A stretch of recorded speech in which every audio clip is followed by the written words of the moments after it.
बिस्मिल्लाहिर्रहमानिर्रहीम। अस्सलामु अलैकुम students. Analytic functions and singularity.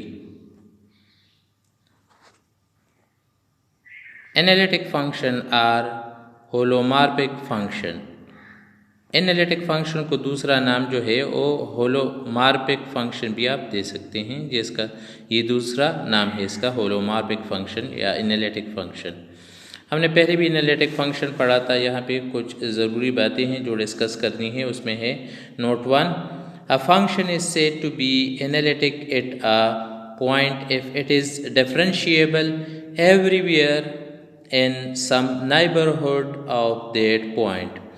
अगर हमारे पास फंक्शन किसी पॉइंट पे एनालिटिक है, फॉर एग्जांपल इस पॉइंट पे हमारे पास फंक्शन एनालिटिक है, तो एनालिटिक का मतलब ये होगा कि इसके आसपास जितनी भी पॉइंट्स है इस सर्कल के अंदर, इसके नाइबरहुड के अंदर जितनी भी पॉइंट्स है, इन सब पे ये मस्ट एनालिटिक होना चाहिए। ऐसा नहीं है कि अगर इस पॉइंट पे एनालिटिक है और बाहर पे एनालिटिक नहीं है तो फिर इस पर भी हम एनालिटिक नहीं लेंगे। Analytic at a point if analytic in a neighbourhood of its all points. अगर इन तमाम पॉइंट्स पे ये एनालिटिक हो तब हम कहेंगे कि ये फंक्शन जो है इस पॉइंट पे एनालिटिक है। सो आपने इसके साथ नाइबरहुड को भी चेक करना है। नोट 2 में अ function is analytic in a domain if it is, ये तो पहले आपने नाइबरहुड में लिखे, तो नाइबरहुड एक सर्कल के अंदर जो है जितने पॉइंट्स हैं इन सब पे बनता है। और जबकि हम डोमेन लेते हैं तो डोमेन में हमारे पास एक मुकम्मल पोर्शन आएगा। जिस तरह आप यहाँ पे देख सकते हैं कि हमारे पास एक मुकम्मल पोर्शन है, तो इस टोटल पोर्शन में फिर टोटल डोमेन में जो है फंक्शन, जब हम डोमेन लेते हैं तो फिर एक पोर्शन लेंगे, और यहाँ पे नाइबरहुड में हम सिर्फ एक सर्कल, इसके इर्द गिर्द जितने पॉइंट्स है वो लेंगे। So a function is analytic in a domain if it is analytic at every point of that domain. अगर हमारे पास कोई फंक्शन एनालिटिक है तो हम देखेंगे कि तमाम पॉइंट्स पे ये हमारे पास डिफरेंशिएबल हो या एनालिटिक हो, तब हम कहेंगे। अगर तमाम पॉइंट्स पे एनालिटिक है तो हम कहेंगे कि ये डोमेन डी पे एनालिटिक है ये फंक्शन। चलिए, दो बातें हुई। अब तीसरी बात, if a function is analytic at every point in the complex plane. अब पहले हमारे पास छोटा सर्कल था पहले नोट में, दूसरे नोट में हमारे पास डोमेन था, अब तीसरे में हमारे पास एंटायर कम्प्लेक्स प्लेन है। If a function is analytic at every point in the complex plane then it is called entire function। अगर फंक्शन तमाम कम्प्लेक्स प्लेन के तमाम पॉइंट्स पे हमारे पास एनालिटिक हो तो फिर हम कह सकते हैं कि ये फंक्शन जो है ये क्या है, ये एंटायर फंक्शन है। Note 4, a function is analytic in a domain D if and only if the function has continuous partial derivative that satisfy the Cauchy-Riemann equations for all points। अगर तमाम पॉइंट्स इन डी, इस पे तमाम points पे, यह है for all जो है ये बहुत ज़्यादा ज़रूरी है, फॉर ऑल। तो फॉर ऑल पॉइंट्स जो है, इन फॉर ऑल पॉइंट्स पे अगर हमारे पास ये एनालिटिक है तो ये फॉर ऑल वाला जो पोर्शन है ये बहुत ज़्यादा इम्पोर्टेंट है कि हमने हर एक पॉइंट देखना है। कहाँ पे, डी में हम हर एक पॉइंट पे चेक करेंगे। तो यहाँ पे हम क्या लेते हैं, that is a function f of z is u plus I v. हम हर एक फंक्शन को इस फॉर्म में रिप्रेजेंट करते हैं, where u and v are further function of x y. अगर यहाँ पे आप पार्शियल डेरिवेटिव लेते हैं del u by del x, del v by del y, del u by del y and del v by del x, और इसमें हमारे पास ये रिलेशन बनता हो कि del u by del x it is equal to del v by del y, del u by del Y it is equal to minus del v by del x. तो इसे हम कहते हैं काशी-रीमन इक्वेशंस। अगर तमाम पॉइंट्स पे, किसी domain के अंदर तमाम पॉइंट्स पे ये दोनों इक्वेशन सेटिस्फाइड हो तो फिर हम कहते हैं कि ये फंक्शन जो है इस डोमेन डी में एनालिटिक है। एग्जाम्पल्स है कुछ। Example 1, if of z it is equal to z by 1 minus z is analytic at every point except at one point z is equal to 1 एक पॉइंट z इक्वल टू 1 के अलावा ये तमाम points पे analytic है। हम किस तरह कह सकते हैं ये, अगर हम यहाँ पे 1 को पुट करते हैं तो फंक्शन हमारे पास अनडिफाइन हो जाएगा। जब फंक्शन अनडिफाइन हो तो ये नॉन एनालिटिक हो जाता है। सिर्फ तमाम कम्प्लेक्स पॉइंट्स में से सिर्फ एक पॉइंट ऐसा है जिस पे ये क्या है हमारे पास एनालिटिक नहीं है। सिर्फ z इज़ इक्वल टू 1 पे ये एनालिटिक नहीं है। बाकी z जो है ये एक पॉलिनोमियल है, z is a polynomial and we know polynomial is entire function. 1 minus z is also polynomial, it is entire function. Numerator भी हमारे पास एंटायर फंक्शन है और डिनोमिनेटर भी हमारे पास एंटायर फंक्शन है, मगर फंक्शन में हमारे पास न्यूमरेटर बाय डिनोमिनेटर है, तो डिनोमिनेटर इक्वल टू 0 लेंगे, इक्वल टू 0 तो हमारे पास जो पॉइंट आएगा z इज़ इक्वल टू 1, तो हमें यहाँ पे पता चलता है कि इस पर ये अनडिफाइन है। इसलिए ये फंक्शन जो है एफ ऑफ z, ये z इज़ इक्वल टू 1 पे अनडिफाइन है।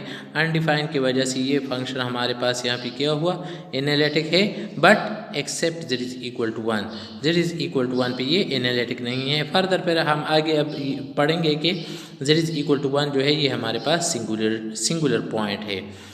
दूसरा एग्जाम्पल लेते हैं, f of z is equal to z square is analytic everywhere. तो यहाँ पे आप आसानी के साथ दे सकते हैं कि z स्क्वायर जो है ये हमारे पास क्या है, ये हमारे पास पॉलिनोमियल फंक्शन है, और पॉलिनोमियल फंक्शन जो है ये एंटायर फंक्शन है, तमाम कम्प्लेक्स पॉइंट्स पे ये एनालिटिक है।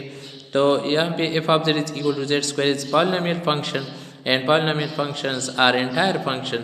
So f of z is equal to z square is analytic for all points in the domain, so is analytic everywhere.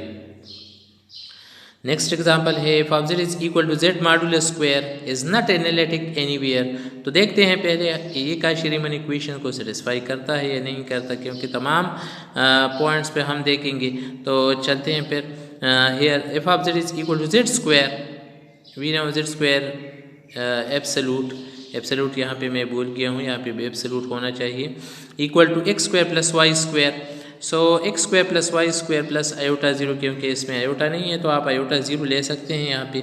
अब दोनों में कंपैरिजन ले, so u is equal to x square plus y square and v is equal to 0। u की value x square plus y square, v की value 0 जब partial differentiation लेते हैं with respect to x, तो हमारे पास आता है यहाँ पे 2x और y जो है कांस्टेंट तो 0। जब विद रिस्पेक्ट टू y लेते हैं तो एक्स स्क्वायर x जो है ये कांस्टेंट और y के लिए 2y। इसी तरह v के लिए del v by del x 0 and del v by del y it is also equal to 0, क्योंकि फंक्शन हमारे पास कांस्टेंट है, 0 है। तो जो काशी-रीमन इक्वेशन है इसमें एक पॉसिबिलिटी बनती है कि 2x is equal to 0, 2y equal to 0। 0 के लिए एक पॉसिबिलिटी बन सकती है, बाकी तमाम के लिए जो है कोई पॉसिबिलिटी नहीं है। तो यहाँ पे अगर ये पॉसिबिलिटी हम देखना चाहते हैं, possible to be analytic f x is equal to 0 and y equal to 0, ये सिर्फ एक पॉइंट है, इस तरह बन रहा है कम्प्लेक्स प्लेन में कि जहाँ पे ये हमारे पास, अभी हम देखेंगे कि यहाँ पर भी ये एनालिटिक है या नहीं है, मगर सिर्फ एक पॉइंट जो है इस पर हम चेक करेंगे कि ये यहाँ पे एनालिटिक है या नहीं है। तो देखते हैं नेक्स्ट पेज पे, let f of z is analytic at a point 0 0। अभी है नहीं, पहले देखते हैं कि क्या ये एनालिटिक है या नहीं है, क्योंकि ये तो पॉसिबिलिटी है। But f of z is not analytic in a neighbourhood of 0 0। तो 0 0 के जितने भी नाइबरहुड हैं, नाइबरहुड अगर आप देखें 0 0 के, तो 0 0 के जितने भी नाइबरहुड हैं इन तमाम पॉइंट्स पे, तो ये हमने अभी देखा कि ये इस पर एनालिटिक नहीं है। हमने सिर्फ ये एक पॉइंट लिया है, इस एक पॉइंट पे हम देखते हैं कि 0 0 पे ये एनालिटिक इसलिए नहीं है क्योंकि इसके नाइबरहुड में ये एनालिटिक नहीं है। सो हम इस तरह लेते हैं, let f of z is analytic at a point 0 0 but f of z is not analytic in a neighbourhood of 0 0। जब ये 0 0 के नाइबरहुड में एनालिटिक नहीं है तो इस पॉइंट पर भी ये एनालिटिक नहीं है। So F of z modulus square is not analytic anywhere, क्योंकि 0 0 के नाइबरहुड में ये एनालिटिक नहीं है। सो 0 0 पर भी ये एनालिटिक नहीं है। नोट इस तरह है कि z equal to 0 is the only point where it can be differentiable, but surely not differentiable at any other point of neighborhood of z equal to 0 point. So it is not analytic at z equal to 0, and since the CR equations are not satisfied at any other point, so it is not analytic anywhere. आपका answer जो है वो यहाँ तक है कि it is not analytic anywhere. चलिए next example की तरफ चलते हैं। F of z is equal to z conjugate is not analytic anywhere. तो z कंजुगेट का आपको पता है कि अगर z हमारे पास जो है ये कम्प्लेक्स नंबर है x प्लस आयोटा y की इक्वल है। If of z is equal to x plus iota y, conjugate का मतलब है कि आपने आयोटा के साइन को चेंज करना है।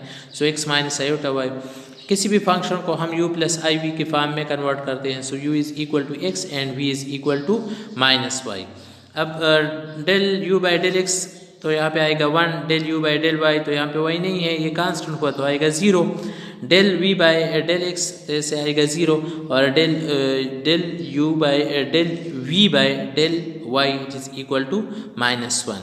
तो चेक करते हैं पहले आप del u by del x it is not equal to del u by del y, क्योंकि 1 और माइनस 1 दोनों इक्वल नहीं है, तो ये सी आर इक्वेशन को सेटिस्फाई नहीं कर रहा।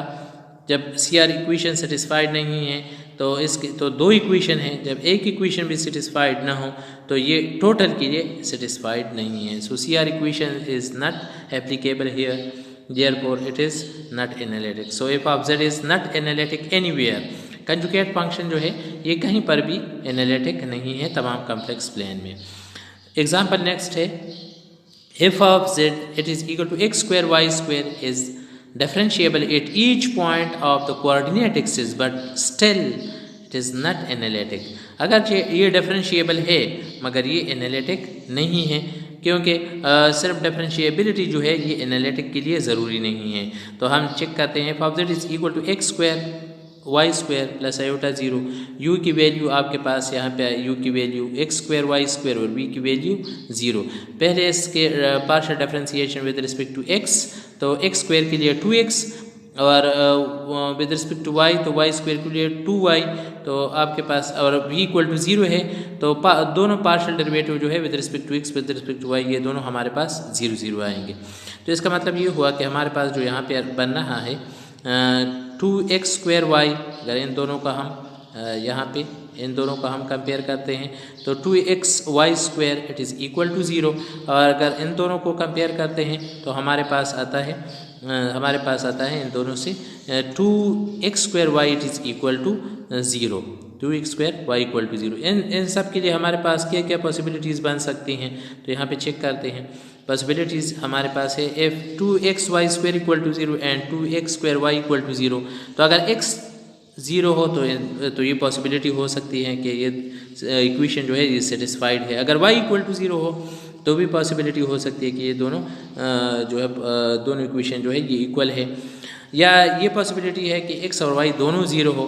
Then the C R equations are satisfied, possibilities are either x equal to 0 और y equal to 0 or x y both are equal to 0। तो x equal to 0 it means that it is a total y axis, y equal to 0 तो इसका मतलब है कि ये total x axis है। अगर x और y टेकन एज 0 तो हमारे पास ये पॉइंट 0 0 बनता है, मगर अगर आप यहाँ पे चेक करते हैं तो हर एक पॉइंट पे अगर हम नाइबरहुड लेते हैं तो हर एक नाइबरहुड पे इसके पॉइंट्स में ये बाहर चला जाता है कॉम्प्लेक्स प्लेन में, तो फिर यहाँ पे ये क्या है हमारे पास एनालिटिक नहीं है इन पॉइंट्स पे। अगर ये डिफरेंशिएबल यहाँ पे x एक्सिस पे और y एक्सिस पे है, मगर इन पे ये एनालिटिक इसलिए नहीं है क्योंकि इसके नाइबरहुड में जितने भी पॉइंट्स है इस पे ये हमारे पास डिफरेंशिएबल भी नहीं है और एनालिटिक भी नहीं है। जब नाइबरहुड में ये एनालिटिक ना हो तो उस पॉइंट पर भी हम एनालिटिक नहीं लेते। सो हमारे पास आएगा for each analytic points here it is not analytic in a neighborhood of each point, therefore the function f of z x square y square is not analytic anywhere in a complex plane। ठीक है, अच्छा अब आगे चलते हैं सिंगुलरिटीज़ की तरफ। तो सिंगुलरिटीज़ में a point z naught is called a singular point. ये पॉइंट z नट जो है ये सिंगुलर पॉइंट तब होगा or singularity of a function f of z if f of z fails to be analytic at some points in every neighbourhood of Z naught, अगर Z नट के neighbourhood में ये हमारे पास एनालिटिक नहीं है, if of z fails to be analytic at some points in every neighborhood of z nut, then z nut is called what? A singular point या singularity. A point z nut is called a singular point or singularity of a function f of z if f of z fails to be analytic at some points in every neighborhood of z nut. So types of singularities जो है ये हमारे पास दो type है। एक को हम कहते हैं आइसोलेटेड सिंगुलरिटी, इस पे हम अभी एग्जांपल लेंगे, आपकी समझ में आ जाएगा। आइसोलेटेड एंड सिंगुलरिटीज़ में हमारे पास है रिमूवेबल पोल्स और इसेंशियल सिंगुलरिटीज़ है। नॉन आइसोलेटेड सिंगुलरिटीज़ में अगर हमारे पास एक पॉइंट है और इस पर ये एनालिटिक है और इसके आसपास जो है अदर पॉइंट्स, सॉरी हमारे पास नाइबरहुड में कुछ पॉइंट्स हैं और इसमें हमारे पास ये फंक्शन जो है, अगर हमारे पास इस तरह के पॉइंट्स हैं मगर एक पॉइंट पे ये हमारे पास एनालिटिक है, एनालिटिक नहीं है, तो ये तो हमारे पास हुआ सिंगुलर पॉइंट। अगर अदर पॉइंट्स इस तरह और भी हैं इसके नाइबरहुड में, तो वहाँ पे हम लिखते हैं कि ये नॉन आइसोलेटेड सिंगुलरिटी है। आगे हम इसे डिटेल से डिफाइन करेंगे, मगर यहाँ पे आप सिर्फ टाइप्स आपके समझ में आनी चाहिए कि कौन कौन से टाइप्स हैं। तो इसके दो टाइप्स हैं, एक है आइसोलेटेड और दूसरा है non isolated. A singular point z nut is said to be isolated if there is at least one deleted neighborhood exists throughout which f of z is analytic। तो यहाँ पे ये पॉइंट के डिलीटेड नाइबरहुड क्या है? Deleted neighbourhood का मतलब ये है कि आपने इससे सिंगुलर पॉइंट जो है जेड नट इसको अलग करना है। इसके अलावा जितने भी नाइबरहुड बनते हैं इन तमाम में ये क्या हो? एनालिटिक हो। सिर्फ इस एक पॉइंट पे यानी जेड नट पे ये नॉन एनालिटिक है, सिर्फ एक पॉइंट पे ये नॉन एनालिटिक है, बाकी तमाम पॉइंट्स में। तो अगर आप इससे ये नॉन एनालिटिक वाले पॉइंट्स को निकालते हैं तो बाकी जो हमारे पास बचता है, तो ये वाला पोर्शन जो है ये टोटल क्या है हमारे पास? ये डिलीटेड नाइबरहुड है। ये हमारे पास क्या है? Deleted neighbourhood. तो डिलीटेड नाइबरहुड में ये हमारे पास एनालिटिक होना चाहिए, सिर्फ एक पॉइंट पे ये नॉन एनालिटिक हो, तो इस पॉइंट को हम आइसोलेटेड सिंगुलरिटी कहते हैं। अच्छा, a singular point z nut is said to be non-isolated if every deleted neighborhood of z nut contain singular points of f of z। अगर इस डिलीटेड नाइबरहुड आपने इससे डिलीट किया मगर बाकी पॉइंट्स भी ऐसे हैं कि इसमें सिंगुलरिटी मौजूद है जिसपे हमारा फंक्शन जो है ये नॉन एनालिटिक है, तो यहाँ पे पॉइंट्स ज़्यादा है। वहाँ पे डिलीटेड में आपने यहाँ पे देखा कि डिलीटेड में हमारे पास सिर्फ एक पॉइंट डिलीटेड में था और बाकी तमाम पे ये एनालिटिक था। यहाँ पे हमारे पास आपने डिलीटेड नाइबरहुड लिया मगर बाकी पॉइंट्स जो है इसमें इस पर भी सिंगुलरिटीज़ मौजूद है, इसलिए जो सिंगुलर पॉइंट्स है ये जो सिंगुलरिटी है ये नॉन आइसोलेटेड तब होगा कि जब डिलीटेड नाइबरहुड में और भी सिंगुलर पॉइंट्स हो। If a function is nowhere analytic then we say it has no singular point। तो आप लेते हैं इस पे कुछ examples. f of z it is equal to z by 1 minus z is analytic at every point except at one point z is equal to 1। तो 1 पे ये क्या है हमारे पास? नॉन एनालिटिक है, तो ये पॉइंट जो है हमारे पास क्या हुआ? यहाँ पे सिंगुलर पॉइंट है, क्योंकि यहाँ पे ये अनडिफाइंड है, तो ये हमारे पास हुआ singular point. f of z is equal to z square it is a entire function। तो एंटायर फंक्शन में तमाम पॉइंट्स पे हमारे पास फंक्शन जो है ये एनालिटिक है, तो ऐसा पॉइंट नहीं है जिस पे ये नॉन एनालिटिक हो। So f of z has no singular point, इसमें कोई भी सिंगुलर पॉइंट यानी मुनफरिद पॉइंट इसमें कोई भी नहीं है, क्योंकि तमाम पॉइंट सेम है, तमाम पे हमारे पास ये फंक्शन जो है ये एनालिटिक है। f of z is equal to z modulo square is not analytic anywhere। ये किसी भी पॉइंट पे नॉट एनालिटिक है, हर एक पॉइंट पे ये हमारे पास नॉन एनालिटिक है, ठीक है। तो कोई ऐसा पॉइंट नहीं है कि जिस पे ये एनालिटिक हो, इसलिए ये तमाम पॉइंट्स जो है इस पे ये हमारे पास यहाँ पे नो सिंगुलर पॉइंट, कोई भी मुनफरिद पॉइंट यहाँ पे नहीं है। अगर फंक्शन तमाम पॉइंट्स पे एनालिटिक है तब भी हमारे पास सिंगुलरिटी नहीं होगा।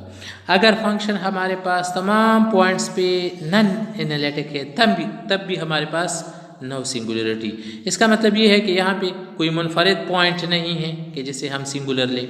इसका भी यही मतलब है कि इसमें कोई मुनफरिद पॉइंट नहीं है जो अदर पॉइंट से बिल्कुल मुख्तलिफ हो, तो इसलिए यहाँ पर भी हम नो सिंगुलरिटीज़ लेते हैं।